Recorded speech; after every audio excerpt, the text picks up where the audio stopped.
आणि आता एक ब्रेकिंग बातमी समोर येते। एमआयएमचे मुंबई अध्यक्ष फैयाज अहमदला पदावरून हटवल्यानंतर राडा झालेला आहे। फैयाजच्या समर्थकांनी पत्रकार परिषदेमध्येच गोंधळ घातलाय। एमआयएमचे प्रदेशाध्यक्ष इम्तियाज जलील यांच्याकडून पत्रकार परिषदेचं आयोजन करण्यात आलं होतं। मुंबईतल्या नागपाडा परिसरातल्या एमआयएमच्या कार्यालयामध्ये हा राडा झाल्याचं कळतंय। अहमद यांना हटवल्यानंतर हा संपूर्ण राडा झाल्याची देखील माहिती समोर येते। कपिल राऊत आमचे प्रतिनिधी सध्या आपल्या सोबत आहेत। कपिल, आपण पाहतोय की एमआयएमच्या मुंबईतल्या या संपूर्ण बैठकीमध्ये पत्रकार परिषदेमध्ये हा राडा झालेला आहे। नेमकं काय घडलं?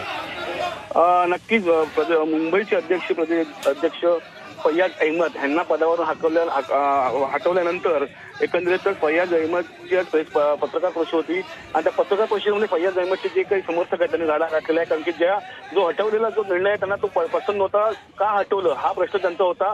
हटवणं हे चुकीचं होतं। त्यांनी खूप तयारी केली होती पक्षासाठी आणि अशा वेळी फैयाजला हटवणं हे चुकीचं आहे। आणि ह्या फैयाजचे जे समर्थक आहेत त्यांनी इथे गोंधळ घातलेला आहे। इथे एक पत्रकार परिषद होणार होती एमआयएमची। त्या पत्रकार परिषदेमध्ये नागपाडाचा जो ऑफिस आहे एमआयएमचा त्या ठिकाणी हा सुद्धा गोंधळ झालेला आहे। तुम्ही बघू शकता कशा प्रकारे दोन्ही जे कार्यकर्ते ते भिडलेले आहेत। समर्थक असतील की विरोधक असतील असे दोन्ही कार्यकर्ते कार्यालयामध्ये भिडलेले आहेत आणि तिथे पोलीस घटनास्थळी पोहोचलेले आहेत आणि पोलीस ह्या सर्वच जे कार्यकर्ते यांना पांगवण्याचं काम सुरू आहे।